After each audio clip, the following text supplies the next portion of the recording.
Teleporters, all hands back at battle station. Broadcasting live on the UnitedWest.org AM radio network and simulcasting on DirecTV, iHeartRadio, Roku, and the World Wide Web, this is Enemies of the State with Tom Trento.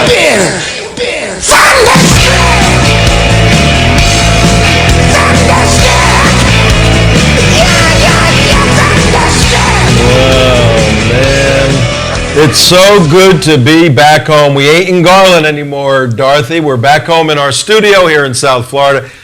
At the outset of today's show, May 6th, Wednesday, 2015, we got to thank all of you out there for your thoughts, your prayers, your concerns, your tweets, your texts, your emails, your Facebook, all that other stuff during the last 4 pretty crazy days. We went to the Mohammed Art exhibit in Garland, Texas at the Caldwell Convention Center on Sunday, May 3rd to live stream the event for the organizers, Pamela Geller, Robert Spencer, with special speaker Geert Wilders.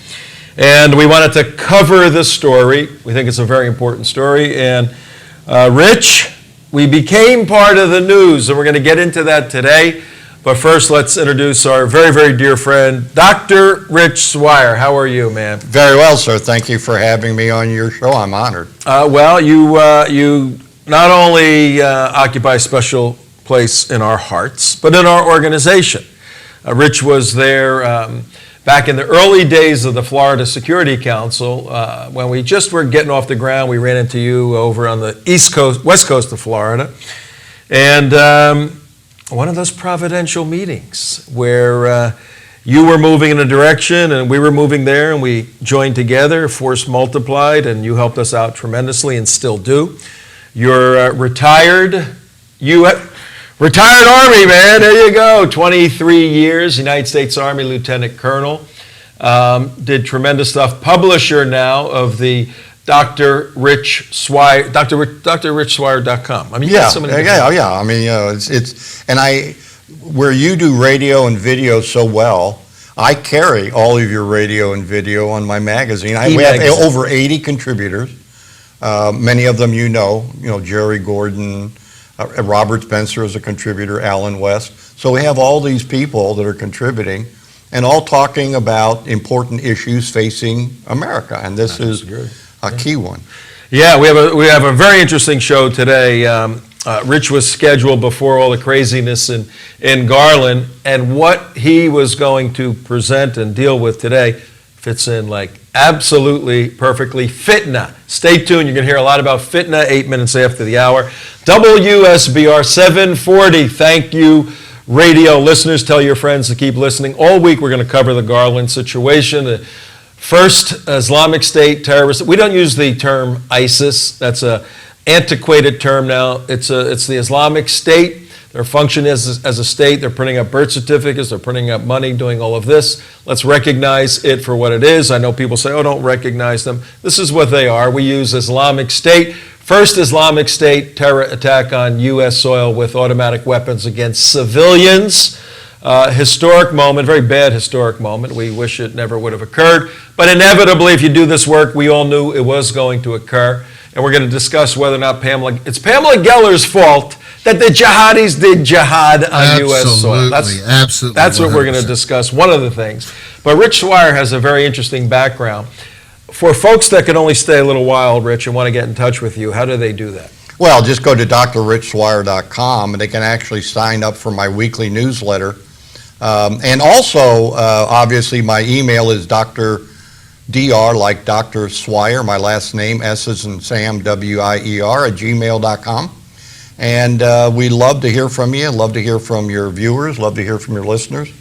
And we're very excited because you're building a wonderful movement, we're building a movement, and the movement's come together. So this is very important. And this idea of you going to Garland, Texas with important people like Pamela and Robert Spencer, what you're doing is something that is absolutely necessary for the defense of the United States of America. What you're actually doing is you're creating fitna, and you mentioned that word fitna. Many people don't understand the word or never have heard the word fitna. I bet you most of the people in your listening audience and your viewers have never heard of the word fitna. Fitna occurs over 60 times in the Quran, whereas jihad is only mentioned about 30 times. Fitna is... Don't give it away yet. All right, I won't give it away, but it's an important concept, and one of my great writers who is on our website, drrichswire.com, and we've done a number of articles on fitna. So if you put in F-I-T-N-A, you will learn everything it is you want to know about fitna. But we're going to talk a little bit about it. We're going to get into it. Probably most people involved in national security, counter-jihad movement, pro-America, pro-Israel, remember the term fitna from a movie that Geert Wilders did, 2007 or 8, entitled Fitna, 17-minute movie that, caused a lot of fitna in the world. And the big idea for today's show is the cause and effect relationship between jihad, and fitna fits right into that. Can an American following American law be responsible for someone else's behavior? Well, according to Bill O'Reilly and Alan Combs, and we're going to see them shortly, the answer is yes. And these are important issues we're going to discuss. But all of this goes back to whether or not an American, and we're dealing with Americans right now, American law, whether or not Americans have the legal right. And I know we're hearing the talking heads say a lot about, oh yeah, they have the legal right, but it's stupid to do. It's to draw a cartoon or allow a cartoon to be drawn. And they use this sort of analogous example. Well, suppose somebody did that about the Jews or about blacks or about Christians. Well, all you have to do, and we're going to pop up a few pictures in a second, all you have to do is go to your little Google machine and put in black cartoons, black stereotype or negative cartoons, and you will get millions and millions of just crazy pictures and crazy stuff put together by people. It's out there. It's all over the place. In fact, I think we pulled up one or two. If we have one of them that you can just randomly take off the internet. Yeah, that one right there that you're looking at now is an anti-Semitic one put together by neo-Nazis or the KKK. And they have Uncle Sam on the cross, if we can go back to that for a minute, representing Christ. And then the Jews are all around, slaughtering Jesus Christ, crucifying him, but as Uncle Sam, and raping America and taking all the money away. One little image of Jews, anti-Semitism on the internet. What's the next one we have there? We have one for African Americans, black folks. Here's a Islamic one. I'm outraged by this cartoon of Mohammed. It's some sultan somewhere who, is killing people all over the place in radical Islam. He's outraged because he saw a cartoon about Mohammed. What's the next one we have up? And the point we're obviously making here is these cartoons. This is a very good one. I'm a Christian, an evangelical Christian. Rich is a Christian. That's a picture of Piss Christ, 40 inches by 60 inches photograph. And Sereno, I think the artist was, he took a little plastic statue of Christ right there and put it in what he said was a container of his urine, took that picture, and it upset a lot of Christians all over the world. What about the black one? I think there's a... I don't think you sent that one. Let me find one now. Okay. The point is very simple as we start this very important show on free speech and fitna. The point is very simple that people in the United States have taken cartooning and satire and parody to an absurd extreme, and I don't know any people in the black community that are taking AK-47s and going to shoot down the artists or the nitwits that draw this stuff. I don't know any Christians anywhere that picked up AKs and went and tried to kill Sereno or anyone else. I don't know any Jewish people, because of all the caricatures that are drawn about them, picking up AKs and going to kill anybody. And certainly, and here's our big idea. The doctrine of black Americans, there's a goofy picture of African American. The doctrine of African Americans who are Americans is the United States Constitution. That doesn't allow the wanton killing of someone who insults them as a race. The doctrine of Christianity doesn't allow wanton killing of someone who insults their prophet, Jesus Christ. The doctrine of Judaism doesn't allow the wanton killing of someone who insults them as a people or any of their prophets. But here's what we have, and here's what the media is missing. The doctrine of Islam not only allows, but in many cases necessitates the killing of someone, Rich, that doesn't just profane the prophet by drawing a profane picture. Well, Tom, let's show them the offensive cartoon, the absolutely offensive cartoon. The winning cartoon? The winning cartoon. Okay. Put up the winning cartoon of Pamela Geller's Mohammed art exhibit. That's the winning cartoon. You want to describe that? It says you have a picture of what we think to be Muhammad. We don't know. Nobody knows what he looks like. And his hand is angry. He's got his sword up in the air, and he says, "You can't draw me." And the artist's hand in the bottom with the caption above it, it says, "That's why I draw you." And that's the thing that sends everybody into hysteria. This is not even offensive. There's nothing offensive. Let me ask our special guest, Dr. Rich Swier. Have you seen that before? Yes, I have. All right. Help us understand, Rich, why that is so offensive to some Muslims. Now, not all. I gotta give credit where credit is due.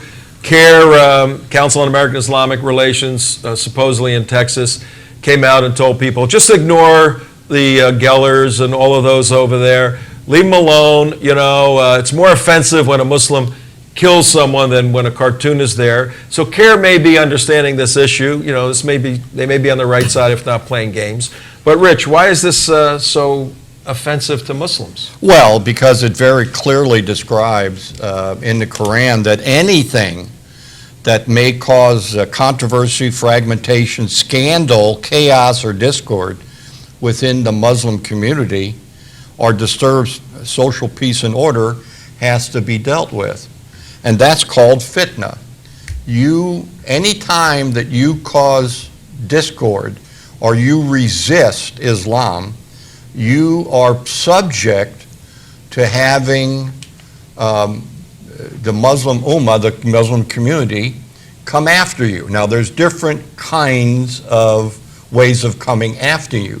You use the word jihad. First, I want to mention that we are not fighting a war on terror. We're not fighting a war on jihad. Terrorism is a military tactic. Jihad is a military tactic. As you've said many times, that the threat doctrine of our enemy is Islam. If you understand Islam, you understand the threat doctrine. Mm-hmm. The strategy, the overall strategy of the Muslim community is to stop fitna.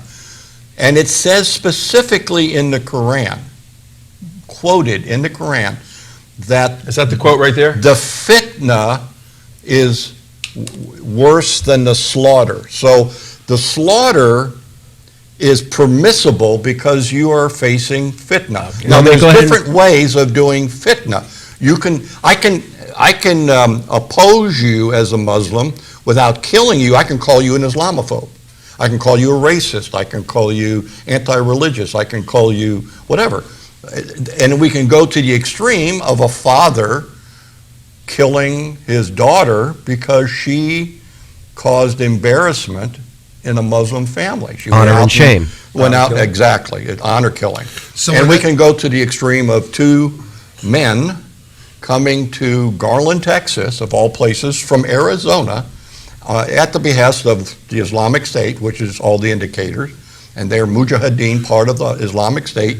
They are caliphs. They're part of the caliphate. Part of the caliphate. And they moved down to Garland, Texas, and they were attacking fitna because you, Pamela Geller, Robert Spencer, Mark, Damon, were all causing fitna. Rich. So stop the fitna. Let me go ahead and read that quote Exactly. out of the Quran that you have in your article. Hang on 1 second. It's 20 minutes after, ladies and gentlemen, 20 minutes after 4 o'clock on the East Coast. Tom Trento, you're a host, Enemies of the State. If you're listening either on WSBR Radio, 740 on your dial in South Florida. If you're over in the Tampa Bay area, WHFS 1010 over in the Tampa Bay.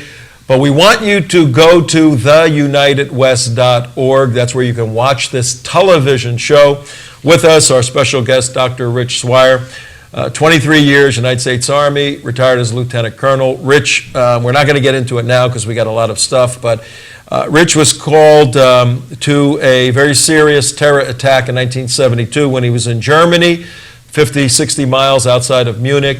He got the call, his group, to go and provide security for whom, Rich? We were there for the Munich, the attack on the Munich Olympic Villages. My wife, matter of fact, it was 6 weeks after our son was born in August. We got the call that there was an attack on the Olympic Village, and of course we lost 11 Israeli athletes and 1 German police officer. And after the fact, we were called in. I was with the 1st Infantry Division at that time.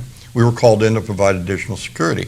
And I learned a very important lesson at that time in 1972, before anybody was even talking about Islam or Islamic terrorism. I learned that an ounce of prevention is worth a pound of cure. So if you want to prevent this, you have to do whatever it is necessary to stop the movement. And the only way to stop the movement is the way we did it with the former Soviet Union. You do everything in your power, politically, financially, economically, legally, diplomatic channels, and if necessary militarily, to stop the former Soviet Union. The same applies to Islam. You must do everything. You must cause fitna, just like we cause fitna with the communists. Right. You must cause fitna with the Islamic community, because if you don't do that, they will continue to spread. And if they continue to spread, people like Bill O'Reilly, who thinks it's a bad idea to offend Muslims, will be looking at a sword at the back of his neck, and that's okay if that's what he wants to do. I mean, he has to submit. So it's a very interesting, but I know Damon wanted to read that. He's going to read that. I'm going to go over to the wall. Yeah, He'll read that. Then I want to bring in Bill O'Reilly, who you mentioned, and then Alan Combs, a couple of little pieces, and we'll get all of this sorted out.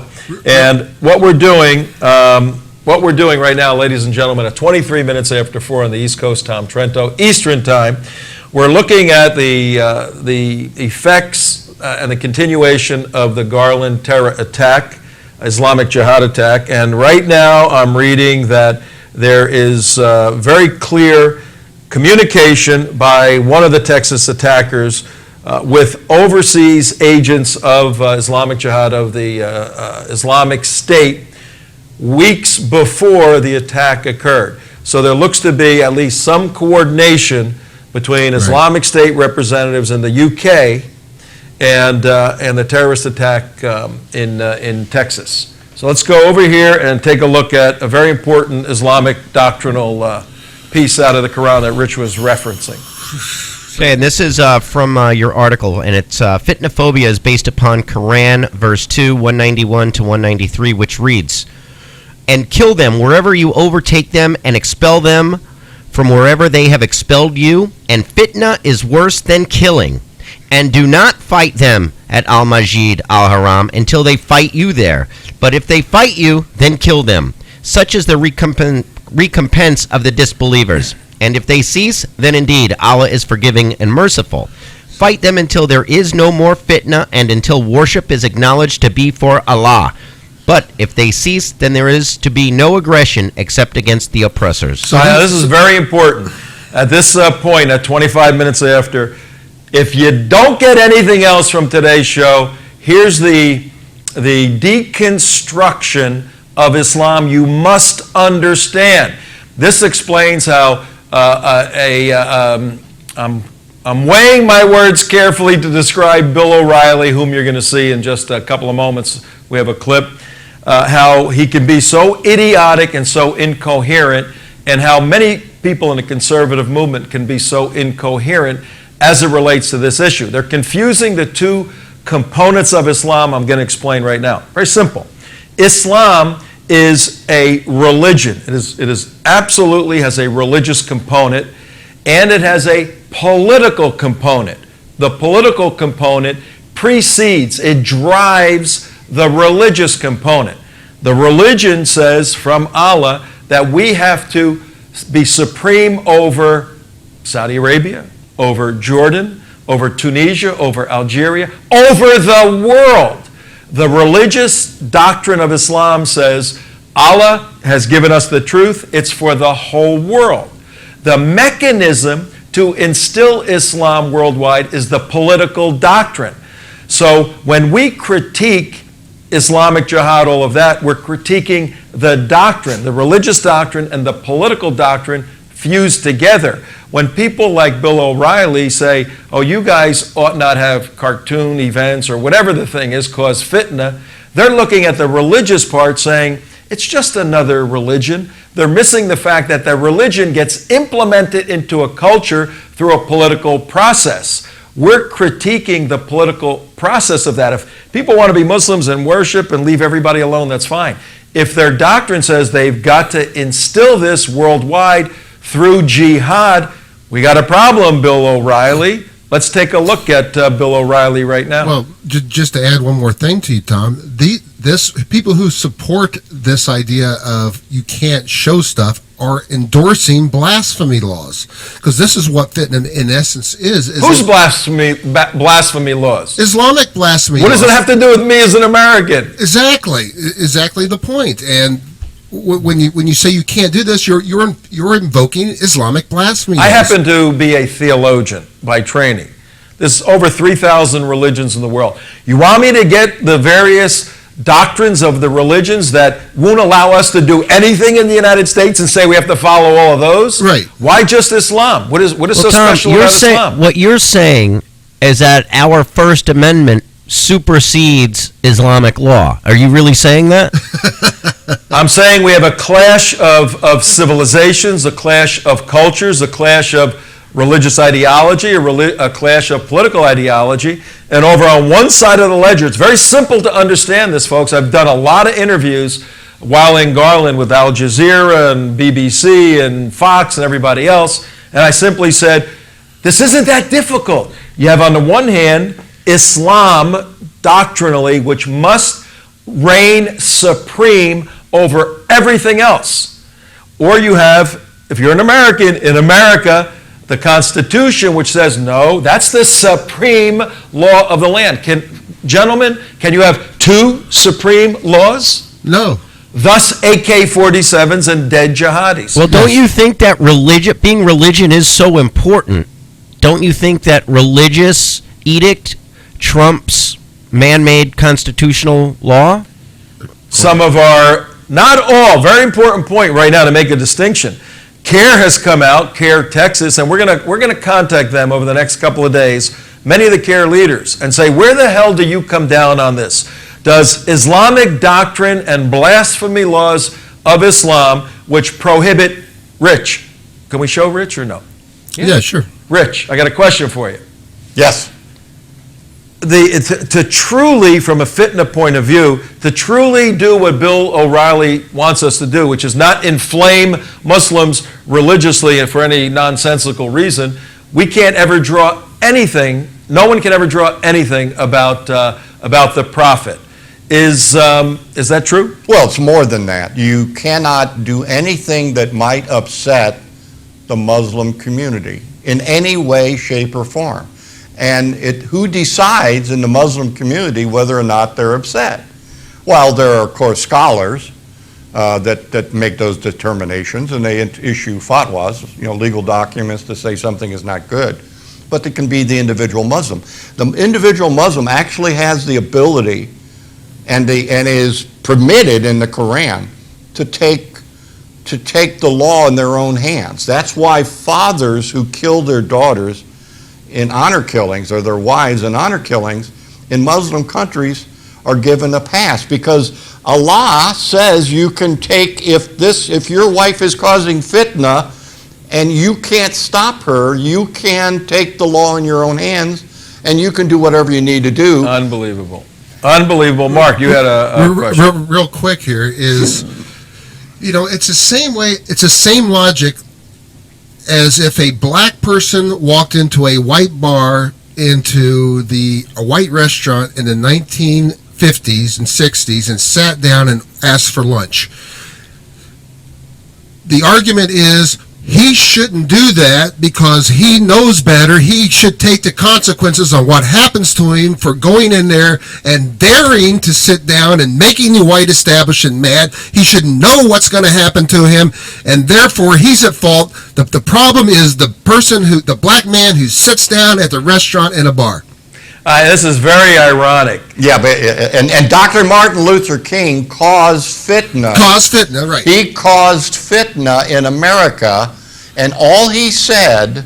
He disrupted the American... He disrupted the narrative. Racist policy. The racist policies, and all he said is, I want my children to be judged by the content of their character versus the color of their skin. That's all he said. And he was a religious man.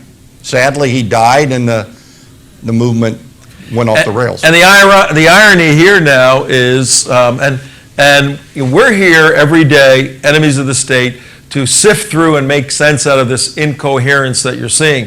The irony, the left prides themselves on helping get rid of racism in the United States of America, but sadly the left and now some conservatives are lining up with the upside down position of Muslims being victims when someone exercises First Amendment rights in America and they don't like it. They go, well, they don't like it, so their view must be correct. The hell with the First Amendment of the United States of America. Let's listen to Bill O'Reilly's pretty insensitive of you, Tom. His incoherent nonsense.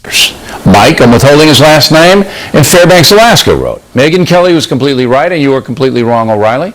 An event like this should be held daily. If the Muslim world doesn't like it, tough. I agree with Mike. Insulting the entire Muslim world is stupid, Mike. It does not advance the cause of liberty or get us any closer to defeating the savage jihad. You may not have noticed, but some Muslim countries are now fighting ISIS and Al-Qaeda themselves. Jordan and Egypt, two of the most powerful. So, Mike, Jordan's so powerful. You think it's a smart strategy to insult the Muslim countries of Jordan and Egypt by besmirching their religious icon? Do you? Besmirching. Now, the group that did the insulting says it's entitled to profane Mohammed because in the Islamic religion, any kind of depiction of him is a sin. They say they can do that in America because of freedom of speech. Well, that's true. They have the right to do it here. But again, it's stupid. It accomplishes nothing. There has been no program stronger than the factor in speaking out against the jihad. Oh, bull. We've severely criticized the Obama administration for being too timid and for allowing atrocities to go unpunished. So don't give me I'm soft on the jihad. I'm not. Yes, you are. They deserve to be neutralized, removed from the planet. If President Obama was serious about fighting these fanatics, he would actually mobilize the 60 nations that have allegedly signed on. Enough of this guy. A pompous ass is what we're listening to. Once again, this is the offensive cartoon. This is the great offense. The great offense to the Muslim world is you can't draw me. For this cartoon, ladies and gentlemen, that's on our screen right now at 34 minutes after 4 o'clock on the East Coast in the United States of America, for the cartoon that's on there, a very angry-looking person who's Mohammed with a sword, you can't draw me. The cartoonist says, that's why I do. For drawing that, Bausch Faustin has to die. Okay?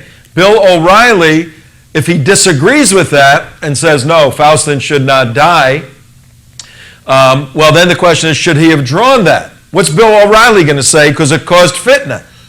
Exactly. What's he going to say? Yeah, and the key is... No, if we ask Bill O'Reilly, should Faustin have drawn that, or is it stupid to draw? Should he have done it? What do you think he's going to say? Stupid. Stupid. He just said it. So what does that mean? What's so offensive about that? Exactly. It doesn't matter. You could have made the most glowing cartoon in the world. You could have made the most reverent cartoon of Muhammad in the world. And the same reaction would have happened, Tom, and you know that. And that's the whole point. All right, and our position here at Enemies of the State with Tom Trento, your host, 35 minutes after WSBR Radio 740. We're talking about the Garland Islamic Jihad attack, where we were in the building when the shots were being fired. We were hustled away. During the week, we'll give you more of that. But we want you to go to youtube.com, The United West, our archives. Yesterday's show, the 5th of May, Tuesday show, 5 of us who were there sat down and just reflected upon our experiences. It'll give you a good insight into what occurred. Today with Dr. Rich Swier here, we're talking about the fitna component, the upsetting of Islam, not even intentionally, just by our First Amendment, Second Amendment rights, or any sort of rights. I mean, Rich and I cannot go to Saudi Arabia, one of the countries that we're propping up. We're also propping up Egypt and Jordan. You know, they want to get upset with us because somebody draws a cartoon. Yeah, they don't want to start that game, because take American military power away from most of these Arab countries, they're going to be run over by the Islamic State. Well, what's interesting, what Bill O'Reilly doesn't realize is yesterday Egypt arrested 5 little boys for blaspheming the Islamic State. Now, how does he feel about Egypt now? What did they do? Well, they just blasphemed. They caused fitna. Whenever you cause fitna, you are subject to being attacked in a variety of different ways. So that's the key. And what is interesting about Bill O'Reilly's, he is fearful of causing fitna. Exactly. He is fearful. He's afraid. He is scared. And look, Bill O'Reilly has a reputation. He's got lots of money. He's got lots of viewers. He's got a wonderful home. He's written dozens and dozens of books. And he doesn't want to get his head chopped off. And he doesn't. Right. He does not want his family. He's a punk. His family or him to be harmed, and I can understand that. Go into a different business then. Don't talk about this. That's it is a topic. But Rich, we could understand he wants to protect all of that. Then don't pontificate on how other people are wrong when you're wrong factually. You don't understand Islamic doctrine. We're not condemning, critiquing every single Muslim in the world. Well, in fact, most of them don't even follow their own doctrine. We're critiquing doctrine over against U.S. doctrine and saying if one is supreme, then you can't call it stupid if somebody's exercising that right without being criticized for being weak in your own view. We have 2 bills. We have Bill O'Reilly, who is afraid to cause fitna, and we have Bill Maher, who is a leftist. Yes, I know. Who is on the care list of Islamophobes, right below Tom, who is telling the truth about Islam. So you have the 2 bills, which makes interesting comparison. You got the one bill and the other bill, and they're both successful men. They both don't want to be harmed. They don't want their families harmed. You know, nobody wants their families harmed, and they don't want their reputations besmirched. But you know what? You have to stand up. You have to stand up and be counted. But whenever you talk about cartoons, again, these are cartoons. Whenever you talk about cartoons and you don't want their families harmed, there's something inherently wrong in the harmers of those who may be drawing cartoons or be live streaming or whatever the heck is going on. Exactly. So every Muslim out there, if you want a piece of evidence that there's an internal problem in your doctrine, Islamic doctrine, then right here, to have somebody draw a cartoon that indicates if you can kill somebody, how small your God is, not how big your God is. Big gods don't require little people to kill other people because somebody drew a cartoon about them. Small gods require that. Inherently look at your own religion because it's flawed and failed if indeed that's the doctrine. And it is the doctrine. You can't make believe it isn't. Do we have Egozi with us by any chance? Not yet. You want to go ahead and bring him in? Yeah, let's bring him in because we have a lot to do. I want Rich to weigh in on Israel. Rich went to Israel recently, not too long ago, and we do a lot of work with our folks in Israel. We have some interesting developments today, May 6th, Wednesday, in Israel. And we have one of our key folks in Israel is going to come and report to us. So I want to, we can go on all day long about this Garland deal, which we will, over the next week or so. Are you saying that Islamic terrorism here and Islamic terrorism in Israel are actually linked? Well, again, we're not fighting terrorism. Terrorism is a tactic. What we're fighting, the United States has always fought ideologies that are incompatible with itself. And that includes National Socialism, Fascism, Communism, Imperial Japan. We are facing a similar enemy. One of the things about Israel that I came away with, because I was there I had a military perspective, and we had briefings from on the Golan, where you were, from an IDF colonel, retired IDF colonel. And what you have to understand is the IDF, the Israeli Defense Forces, are not defending Israel, they're defending the Holy Land. Yep. If the Holy Land falls, then you will see it torn down below its foundations, like you saw with the Islamic State in Tikrit and Mosul. They will tear it down. Physically tear it down with bulldozers, and they will sell, just as they do in Mosul and Tikrit, they will sell the things they found in the churches on eBay. Okay? And that's exactly what we're talking about here. Now, what you don't see, and some people have wondered why we don't see, we see tens of thousands of young people rushing to the Islamic State to fight for the Islamic State or fight for it here, giving their lives. Young men, we're talking, 30 years old. One of the shooters in Garland tried to get over there, but the FBI stopped him. And that's another issue of how did the FBI know about this guy for a decade and not monitor him more closely, individually. Well, that's because we don't profile. We should profile. In the sense of being able to pick out a guy like this and then start to understand where he's coming from.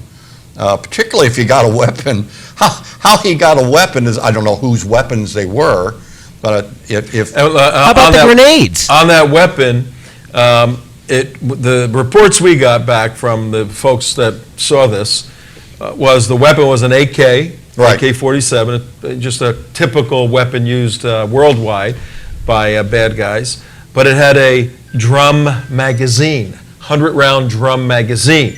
So not a typical 30-round magazine, but 100 rounds, 2 of those with additional ammo.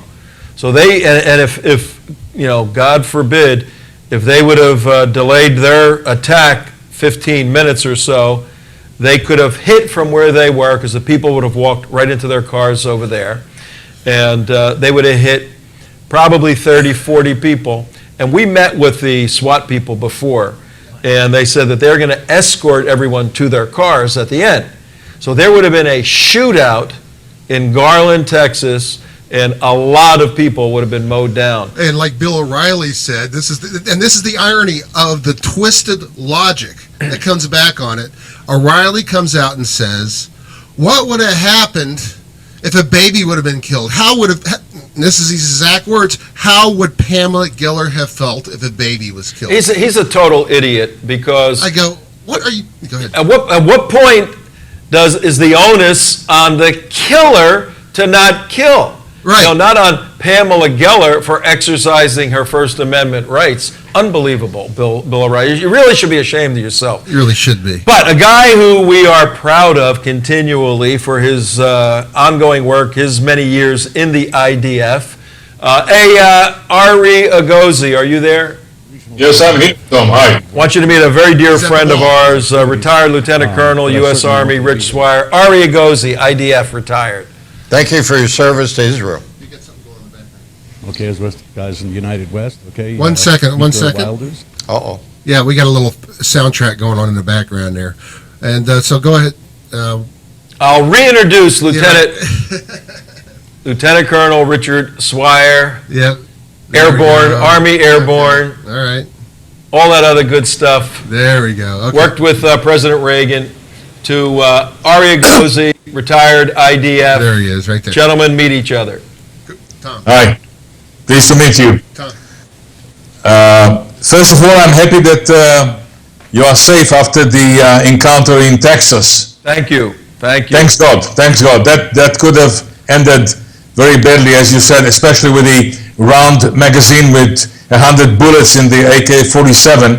That's a deadly weapon.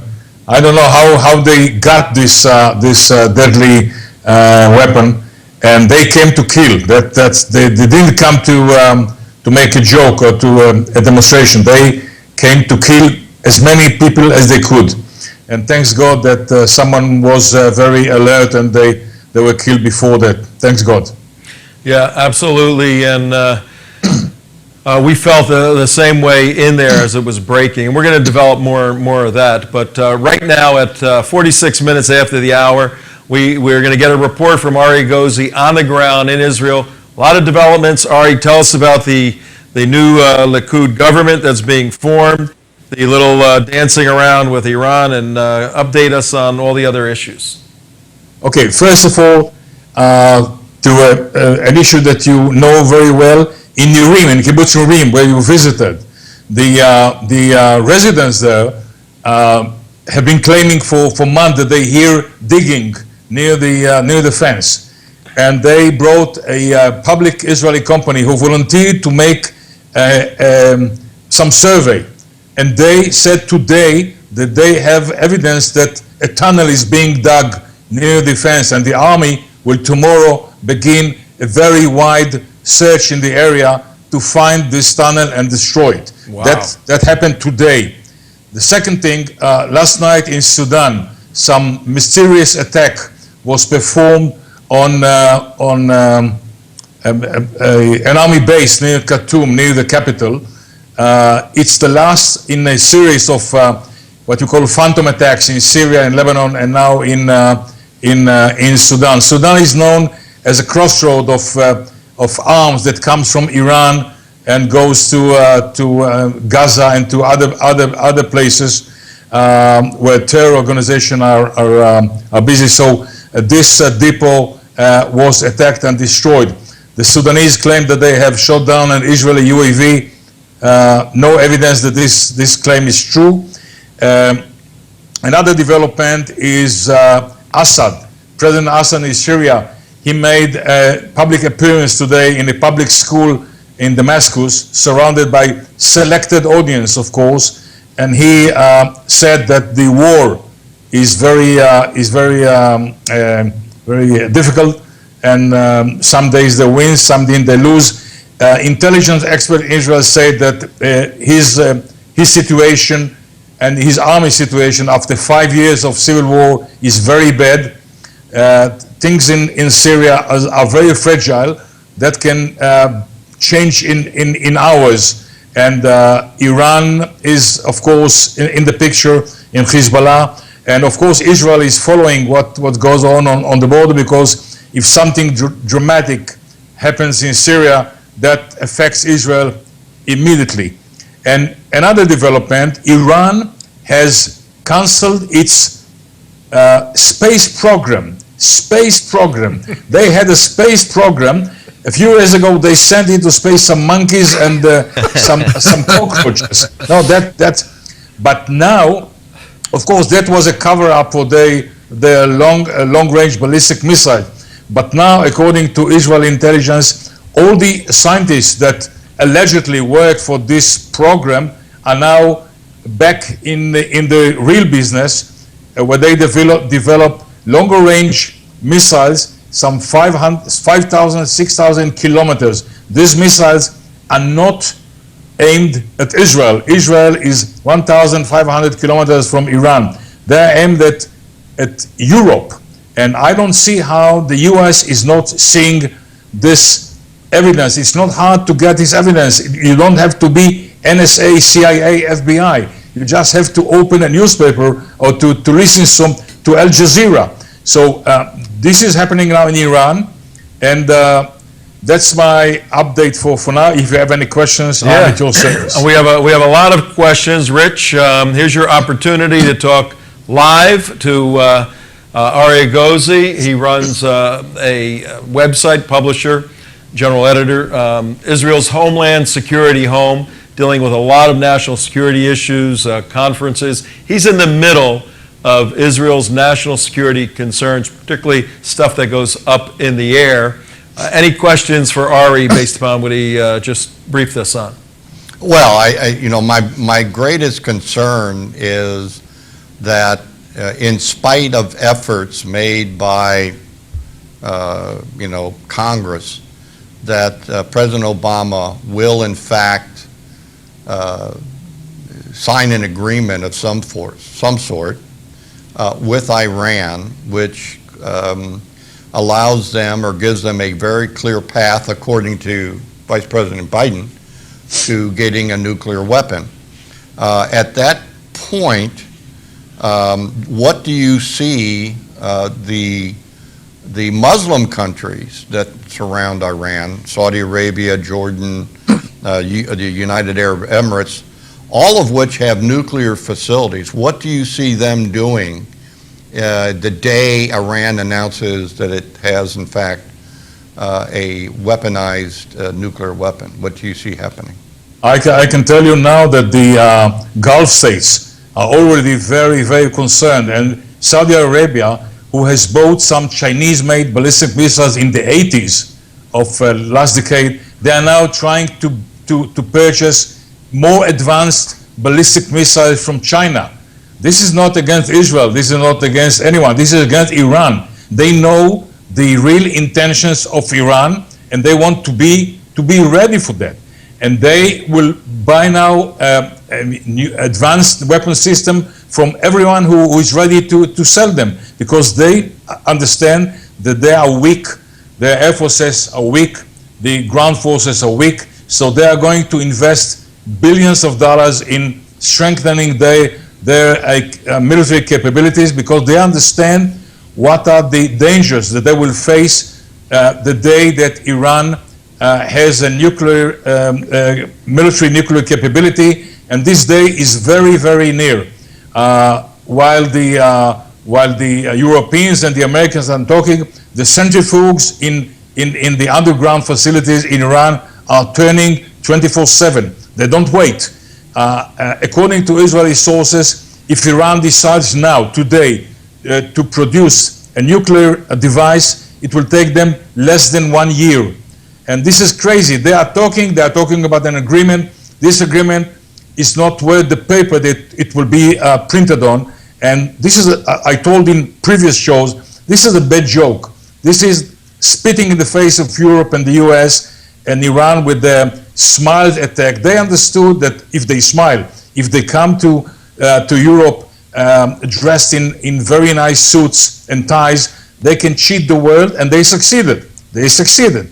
The Iranian nuclear program is moving forward faster than ever, and nothing will stop them unless a drastic thing is being done by someone. And of course, I cannot even hint about.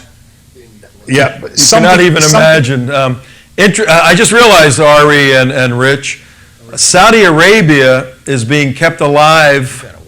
You ready for this? You guys ready for this back there? Saudi Arabia is being kept alive by Satan.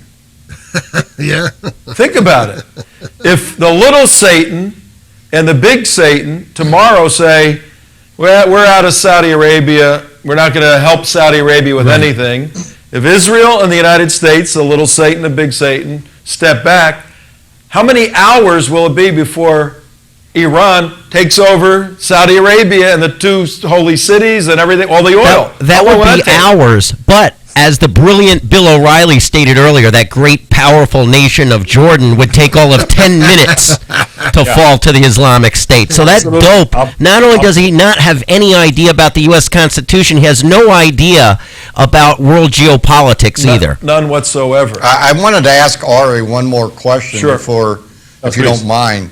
I have been saying in multiple presentations over the past month that the greatest enemy of Iran in the Middle East is Saudi Arabia. They want to see the House of Saud fall. Am I wrong about that? No, you're not wrong. Saudi Arabia is their enemy, but their capabilities are a joke. Saudi Arabia, the Air Force, the army of Saudi Arabia is good for parades. Iran has mighty military power. So it's not a match for Iran.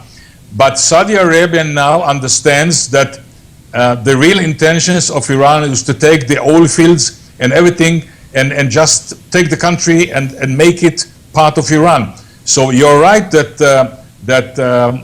Saudi Arabia is the enemy, but with very limited capability to do anything. Yeah, and that's the problem, because if the House of Saud falls and Iran takes the oil fields, which are actually concentrated in the eastern part of Saudi Arabia, they're not spread at all. All Sunni, they're very much in the eastern part.